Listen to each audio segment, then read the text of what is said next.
Bonjour à toutes et à tous et merci d'être là pour nous écouter. Donc dans une présentation qu'on a normalement prévue pour être courte et laisser de la place au débat, mais évidemment on va déborder sans doute. On compte donc sur les rappels constants des 5 minutes, 2 minutes, 1 minute, plus rien. Cette présentation est intitulée « La transition vers la numérimorphose par ses traces domestiques entre friction matérielle et continuité pratique ». Donc on est 2 au lieu d'être 1. En fait, on aurait pu être 4, puisqu'on fait, c'est une recherche qu'on mène aussi avec un collègue qui est à Rouen, Éric Rémy, et une collègue qui est à Reims, Dominique Roux. De manière assez classique, normalement je ne suis pas situé là, je suis plutôt situé là, ce qui est plus pratique pour les interactions avec ce qui se passe dans mon dos. On va vous présenter d'abord notre contexte de recherche, ensuite notre méthodologie, nos résultats et quelques éléments de conclusion. Et effectivement, c'est une bonne idée que de changer l'enchaînement des papiers parce que vous allez le voir, on a un questionnement, ou en tout cas on a eu des questionnements très proches du vôtre, de celui que vous venez de présenter, notamment sur d'autres approches qu'on a développées, et c'est très bien comme ça de pouvoir aussi faire dialoguer les papiers. Donc pour commencer le contexte de cette recherche, une des raisons pour lesquelles, oui, même des chercheurs en sciences de gestion peuvent être contents d'être ici, et d'ailleurs merci de nous accueillir, même si on est chercheurs en sciences de gestion. Ouais, c'est l'après-midi, on peut commencer à faire un peu de blague. Nous aussi, on a des problèmes avec le sens de l'humour, en fait. L'une des parfaits. Exactement. Censurer lorsque c'est nécessaire. C'est qu'on partage a priori un même intérêt de recherche, ce qui est presque d'autant plus surprenant pour nous parce que effectivement, c'est des choses qui sont assez minoritaires dans le champ qui nous concerne. Donc, on est en marketing plus précisément, et encore plus précisément dans une partie du marketing qui est très orientée sociologie de la consommation, donc la consumer research ou comportement du consommateur en fonction des traductions. Et donc cet intérêt, il est plutôt sur ces pratiques et les modifications de ces pratiques liées à la musique, ou plus largement liées à la consommation culturelle, à l'heure de leur digitalisation. Donc voilà, ça c'est le terme que nous, on employait de notre côté, mais qui évidemment fait écho avec ce qui est développé plutôt en sociologie autour de la discomorphose, alors discomorphose, radiomorphose, numérimorphose ou musimorphose. Donc l'idée qu'on a une dynamique d'informatisation et de numérisation de la production, de la distribution et de la consommation culturelle qui l'a fait changer en quelque sorte de régime. Donc on constate nous aussi sur nos terrains que les technologies numériques ont vraisemblablement changé des choses parce qu'elles sont productrices de nouvelles formes de consommation et d'amateurisme, et que ces nouvelles formes de consommation et d'amateurisme passent par des socialisations qui sont renouvelées en grande partie avec l'arrivée de médias qui sont portés par l'Internet. Et donc le troisième point qui nous paraît aussi important pour lancer, et donc pour montrer la proximité avec ce que vous avez fait et lancer aussi un petit peu l'optique dans laquelle on s'inscrit, c'est l'idée que cette digitalisation elle a changé les pratiques parce qu'elle a introduit un foisonnement de pratiques, un foisonnement de supports, d'équipements et de formats dont les contours, mais aussi dont les articulations restent à questionner. Donc notre présentation aujourd'hui, elle s'intéresse particulièrement à ces questions d'articulation autour de choses qui sont liées à la coexistence ou pas de ces supports, de ces équipements et de ces pratiques dans des mêmes lieux, de leur possible hybridation, justement liée à cette coexistence, ou à l'inverse, de possibilités de spécialisation dans des pratiques. Donc dans cette optique, on a des centres d'intérêt qui sont proches, mais évidemment on a des unités d'analyse ou des questionnements qui vont être légèrement différents. Dans cette optique, en ce moment, on est plutôt sur l'idée de regarder ces pratiques à partir de 3 enjeux. Le premier qui est de rappeler constamment, et c'est encore plus vrai je pense dans notre champ, sans doute moins dans le vôtre, que ces pratiques ont une dimension socio-technique qui est très forte, et que donc même si on passe, si dans les discours on a constamment une idée de dématérialisation, il faut revenir constamment à leur matérialité et à la manière dont elles s'ancrent ou elles s'inscrivent dans le cadre quotidien des individus. Donc ça signifie ensuite qu'il faut essayer de voir comment elles s'articulent dans ce cadre quotidien. Donc revenir sur l'idée par exemple, en reprenant les termes de Novak, d'un éclectisme technologique du quotidien, pour pouvoir saisir comment des pratiques, des relations, des équipements évoluent conjointement. Donc c'est une approche qui découle en fait d'un cheminement, un acheminement de recherche, on va dire ça comme ça, pour nous, parce qu'on travaille en fait, et c'était bien de l'entendre aussi ce matin en rappel, parce que je pense qu'on n'est pas les seuls dans ce cas-là, on travaille depuis 10 ans en fait sur ce terrain, mais on est entré sans doute parce qu'on était en comportement du consommateur par une entrée qui était très téléchargement illégale. Alors pourquoi? Facile, pour des gens qui sont en marketing, forcément ça implique un problème de changement de rapport au marché, donc une interrogation sur laquelle on est rentré directement avec des approches qui sont plutôt issues de la sociologie de la déviance.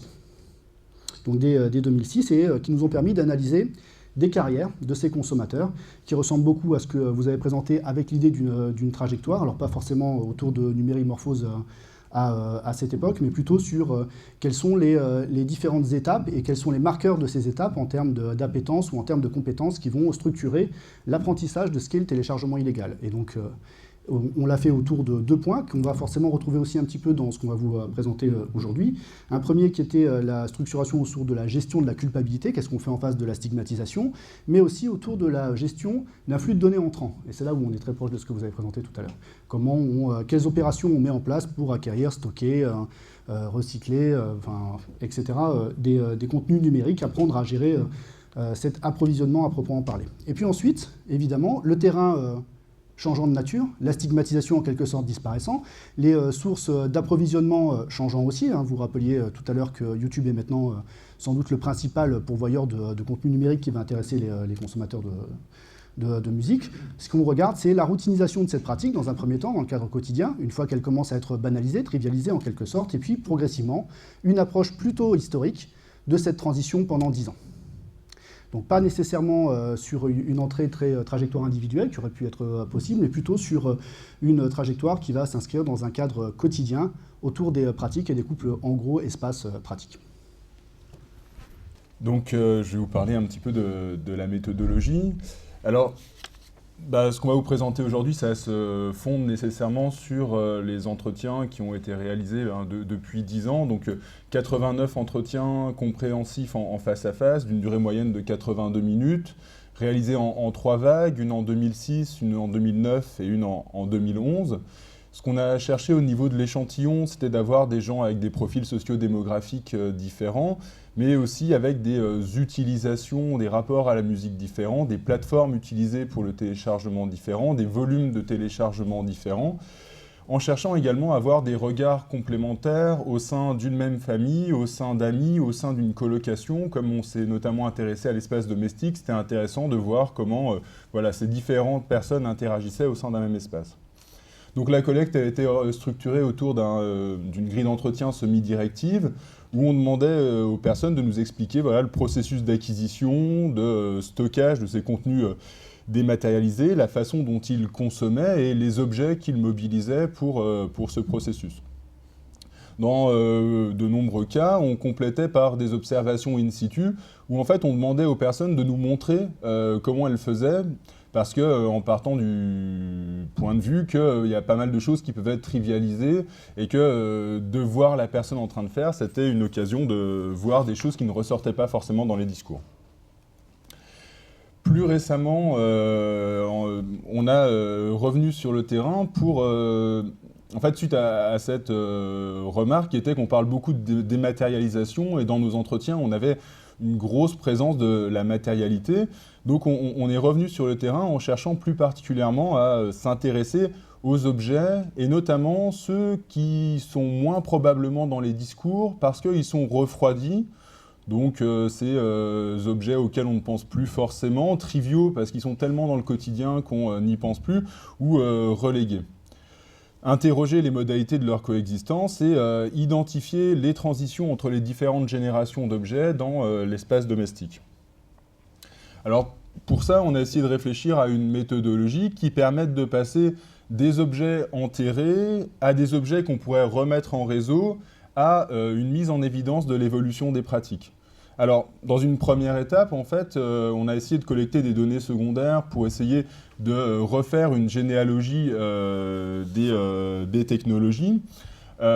Puis, on a eu une phase d'identification de ces objets dans des espaces domestiques, avec ce qu'on pourrait assimiler à une fouille avec des prises de photos, puis avec des interviews sur la base de ces photos pour demander aux gens les pratiques qui étaient portées par ces objets.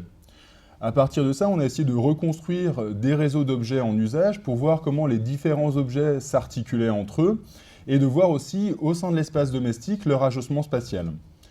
Avec comme objectif final de mettre en évidence des frictions et des continuités entre les différentes générations de réseaux d'objets.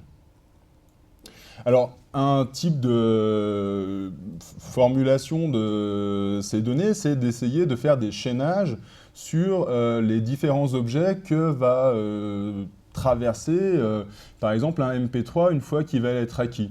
Et on voit qu'il y a un grand nombre de dispositifs, d'objets matériels qui vont être mobilisés et un grand nombre de possibilités d'écoute. En téléchargeant un MP3, je peux le mettre sur mon téléphone, le disque dur de mon ordinateur, l'intégrer à une playlist, maintenant le mettre dans le cloud. Il y a vraiment beaucoup de possibilités et ensuite je pourrais choisir de l'écouter avec une enceinte, avec ma chaîne, vraiment de plein de façons différentes. Donc les résultats, un premier résultat qui est finalement celui qui était à l'origine de l'étonnement qui nous a conduit à refaire ce terrain, c'est l'omniprésence de la matérialité de la musique dans l'espace domestique, avec de la musique dans toutes les pièces. Alors là, on a une cuisine, une salle de bain, un bureau, une salle à manger, un salon, et dans tous les cas, il y a des objets qui permettent d'écouter de la musique. Cette prolifération...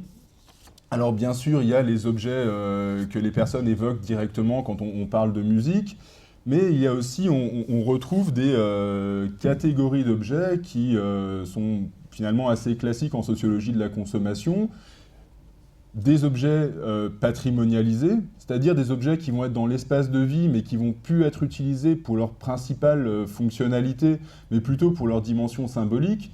Là, la personne est quelqu'un, donc on voit le dessus de sa cheminée avec un livre Voix du Mississippi, donc qui a un rapport à la musique blues qui le sacralise un petit peu, et il a une pochette de vinyle qui est au mur dans une des pièces. On avait un répondant qui, dans le même esprit, nous répondait « Le vinyle, je trouve que c'est un bel objet, du coup j'aime bien les accrocher au mur. Ouais, ça fait un peu j'affiche mes bons goûts musicaux, mais ça décore, j'aime bien. » Par-delà ce qui est patrimonialisé, on a des objets qui sont refroidis. Ces objets refroidis, ils sont dans l'espace de vie, pas très proches, mais facilement réactivables. Là, par exemple, dans le salon, à côté de la collection de DVD d'Agnès Varda, on a un catalogue de CD gravés, dont la personne nous a expliqué que c'était des CD gravés qu'il n'écoutait pas forcément au quotidien, mais quand sa copine prenait l'ordinateur portable pour faire quelque chose et qui du coup laissait la chaîne hi-fi libre, c'était l'occasion pour lui de réécouter les vieux CD gravés, et c'était pour ça qu'ils étaient encore là, toujours dans le salon. Par-delà ce qui est refroidi, on a ce qui est relégué, donc ce qui se retrouve toujours dans un espace domestique, mais cette fois dans des placards, des espaces un peu plus fermés, et qui sont réactivés, mais vraiment plus rarement. On va retrouver dans des placards, dans des boîtes, des CD, ou des petites enceintes qui pouvaient être branchées sur un Discman, qui ont après été réutilisées pour brancher sur un ordinateur portable, mais qui sont plus mobilisées aussi fréquemment qu'avant.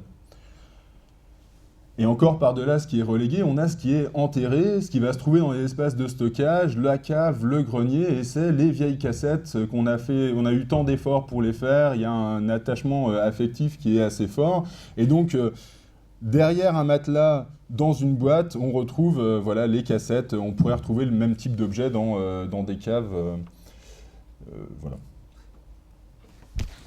Et donc, vous l'avez sans doute compris, ces objets tels qu'on vous les montre, c'est moins la signification des statuts qu'on a proposés qui nous intéresse que la manière dont ils vont ensuite s'articuler, la manière dont ils vont ensuite être pris dans des pratiques et participer d'une certaine reconfiguration de l'espace domestique. Donc c'était surtout une manière de faire terrain, enfin d'être sur le terrain qui passait par cette étape intermédiaire. Donc en fait, ce qui nous intéressait beaucoup en fait sur ce terrain, et ça c'est aussi la chance sans doute d'avoir pu mener le même terrain pendant longtemps, c'est que la transition qu'on a pu observer est forcément une transition qui est plus longue que ce qu'on pourrait croire, même si 10 ans c'est très peu, ça reste quand même une temporalité qui est relativement longue. C'est une transition qui est aussi évidemment loin d'être complète ou complètement aboutie dans tout un tas d'appartements ou de lieux de vie des répondants qu'on a pu voir sur ces différentes périodes, ne serait-ce que parce qu'on est sans doute moins rentré aussi par, enfin c'est une singularité aussi de notre échantillon, on est sans doute moins rentré par des populations très jeunes ou des populations très expertes ou des gens qui se disent ou qui peuvent être dits comme amateurs, et d'avoir un spectre un peu plus large de répondants. Donc cette transition qui est loin d'être complète, elle apparaît dans les lieux de vie. On peut estimer qu'elle témoigne, d'attachement affectif passé et présent, c'est-à-dire d'investissement dans ces supports qui les rendent, et dans ces équipements qui rendent les pratiques évidemment parfois encore opérantes. D'un autre côté, ce foisonnement, il est aussi le reflet de cette transition et de tous les tâtonnements qui auront été nécessaires pour s'approprier à la fois le téléchargement illégal et des nouvelles formes de consommation de la musique, passant par la matérialisation par les consommateurs de ces fichiers MP3. Donc on retrouve ces frictions matérielles, mais aussi bien sûr des trajectoires personnelles sur lesquelles on ne va pas pouvoir rentrer faute de temps, mais qui s'inscrivent dans les carrières des utilisateurs, ainsi que bien sûr les événements macro-sociaux qui viennent scander en quelque sorte ces carrières, qu'on parle des évolutions technologiques ou des moments de panique morale ou des moments de stigmatisation qui viennent avec la pratique du téléchargement. Donc ces évolutions, elles ont obligé les utilisateurs à inventer de quoi faire la transition. Et ça peut être une autre manière de lire ce qu'étaient les CD gravés que de regarder comment ils s'étaient amenés à faire une transition entre une ancienne manière de pratiquer pour eux l'écoute musicale, du point de vue sociotechnique, à une nouvelle manière, ou une manière qui était en train de se faire en quelque sorte. Donc ils l'ont fait souvent par incrément, et en faisant émerger des formes un peu hybrides, comme les CD gravés peuvent être un exemple assez simple. Donc on a ici une autre lecture de ces objets, plutôt par l'appropriation et leur appropriation dans le temps. Donc cette transition, elle va amener la consommation culturelle et ses prises à évoluer dans l'espace quotidien, mais de manière plus ou moins aboutie, ça c'est le deuxième point sur lequel on voulait revenir aujourd'hui, en fonction des espaces des appartements. Donc le point le plus, on va dire, hybridé, ou en tout cas le point le plus mixte, en quelque sorte, c'est souvent le salon. Pourquoi ? Parce que c'est le lieu le plus équipé, c'est celui qui est aussi celui qui amène le plus à des pratiques d'écoute variées, qui fait coexister des pratiques entre différentes personnes à différents stades de cette transition, et qui donc a longtemps nécessité de rendre compatibles des modes de fonctionnement qui étaient différents d'un point de vue technique. Contrairement par exemple au bureau, on va y revenir, où l'ordinateur a une place principale, là on est obligé de faire coexister la chaîne Hi-Fi et le bureau pendant très longtemps. Donc cette question, elle a une incidence sur la manière dont on articule des produits ou des conditions plutôt de la discomorphose et des conditions de la numérimorphose. Donc à partir de ce constat, on peut essayer de voir comment se met en place cette transition et comment elle influence l'organisation de l'espace domestique et les modes de socialisation qui sont liés. Ici, exemple de l'appartement de nos répondants, deux périodes, 2009-2012. Il se trouve que c'est un répondant avec lequel on a eu la chance de vraiment pouvoir approfondir et d'avoir une vision un peu longitudinale de ce qui a été pratiqué. C'est le cas dans les deux exemples qu'on vous présente aujourd'hui. Donc en 2009, le répondant il a un volume important de musique numérisée, mais sur son ordinateur qui est situé dans la chambre, qui lui tient lieu de bureau. Le problème concret qu'il a dans sa pratique, c'est que lorsqu'il reçoit des convives dans la pièce à vivre, il doit laisser la porte ouverte de la chambre, mettre les enceintes à fond sur son ordinateur, vous imaginez la qualité sonore qui en découle, afin de faire profiter à ses convives de sa discothèque virtuelle, et plus particulièrement évidemment des nouveautés. Il se trouve que c'est quelqu'un qui téléchargeait énormément, parce que c'est quelqu'un qui a ce statut un peu d'amateur éclairé, qui était modérateur dans des forums dédiés à la musique, qui avait une activité aussi d'organisation de concerts, qui était très investi là-dessus. Dans le salon, on a les CD et les vinyles, mais ceux-ci sont plutôt les albums cultes, qui finalement sont assez peu utilisés et sont là, bien sûr, pour démontrer son capital culturel, pour le dire rapidement. Donc, qui ne correspondent pas nécessairement aux occasions d'écoute ou au goût du moment. En 2012, son appartement change, et en plus il a un côté un peu, il aime bien être à la pointe de la technologie. On parle pas de la grande métropole, nous on vient de la province éloignée, tout ça. Donc la grande technologie arrive en 2012 à Nancy, on a les box qui apparaissent. Ah, pas bien. Et les smartphones, si on a des smartphones en 2012, c'est après le Sénégal, c'était en 2009, j'ai retenu. Donc on peut enfin faire profiter de la musique présente sur son disque dur aux convives dans le salon. Donc ça change l'accès aux œuvres, ça va changer aussi bien sûr le rendu sonore, parce que maintenant on a un vrai équipement derrière, connecté, etc. Et ça change la convivialité, on revient à des choses qui sont d'un côté un peu mieux sur la qualité de l'écoute, le fait de ne pas avoir besoin de changer de pièce pour pouvoir changer la musique, mais en même temps les conditions du partage sont différentes. Parce qu'il est évidemment plus compliqué, au moins à ce stade, de laisser ou de prendre le smartphone des gens pour aller chercher de la musique par rapport à une étagère. Donc on a aussi des occasions de découvrir ou des occasions de partage autour de la musique qui sont structurées un petit peu différemment du point de vue du contexte socio-technique. Donc on a des pratiques qui se construisent ou qui se co-construisent avec des espaces en mettant vis-à-vis des équipements, des contenus, des modes de socialisation et des régimes attentionnels. Mais cette analyse, elle peut évidemment être étendue en intégrant, et ça c'est un point qui nous paraissait important aussi à évoquer aujourd'hui, d'autres activités et d'autres objets, ce qui va nous permettre de rediscuter des catégories qui ont été présentées tout à l'heure. Alors l'autre exemple, c'est l'inverse du salon, c'est la cuisine. Donc l'inverse du salon, pourquoi? Parce que c'est a priori celui où on est censé plutôt écouter la radio, enfin donc dans un réflexe qui n'est pas celui d'une écoute savante ou d'une écoute attentive ou d'une écoute avec une disposition esthétique, pour reprendre les termes de tout à l'heure. Et finalement, chez cet autre répondant, c'est l'inverse qui se déroule. Pourquoi? Parce que ce répondant, il aura introduit des questions de cycle de vie, il a une discothèque de jazz qu'il aime vraiment bien. Et cette discothèque de jazz, au moment où il emménage en couple, elle perd de sa pertinence, parce que sa conjointe n'apprécie a priori pas trop le free jazz, et donc elle se retrouve désactivée dans le salon. Donc elle garde sa fonction patrimoniale, mais elle perd sa fonction d'usage, on va dire, plus régulière. À la place, elle est réactivée dans la cuisine. Pourquoi? Parce que lors du temps de vaisselle, c'est-à-dire quelque chose où on écoute en faisant autre chose, mais en faisant un autre chose qui finalement permet une concentration qui lui paraît suffisante et acceptable, les CD reviennent avec un couplage satisfaisant en termes d'attention disponible, de temps suffisamment long pour les tâches ménagères, donc, et de l'achat d'un équipement. Donc il y a un investissement qui est fait pour réacheter un petit lecteur de CD pour aller dans la cuisine qu'on voit par là sur le côté avec les CD qui sont là. Ce temps-là est un temps qui est investi pour une écoute plutôt liée à apprentissage, curiosité, etc., pour quelqu'un qui d'ailleurs par ailleurs est pratiquant de jazz et de contrebasse. Donc le répondant modifie même à ce stade l'accès qu'il a aux œuvres puisqu'il se réinscrit à la médiathèque. Donc se réinscrivant à la médiathèque, il continue à disposer d'un large éventail de disques de qualité suffisante pour compléter ses recherches qui sont des recherches sur YouTube. C'est quasiment fini. Le problème, c'est que ça dure jusqu'à ce qu'il y ait un lave-vaisselle qui arrive. Et lorsque le lave-vaisselle arrive, l'équilibre est rompu, le poste de CD se retrouve dans la chambre de l'enfant, donc il n'écoute plus de jazz, le poste de CD, il écoute évidemment autre chose, et le répondant sans doute aussi. Les emprunts à la médiathèque disparaissent, et l'ordinateur refait son apparition dans la cuisine, mais maintenant avec un autre registre, qui est un registre qui est beaucoup plus lié à écouter de la musique pour se donner de l'entrain pendant qu'on est en train de faire la cuisine.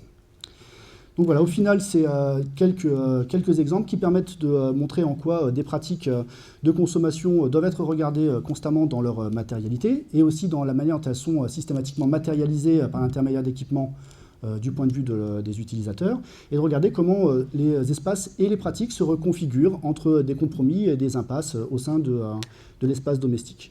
Donc il me semble que ça permet après de facilement discuter avec les présentations qui ont été faites tout à l'heure. Je crois qu'on est dans les temps. Merci beaucoup pour votre attention.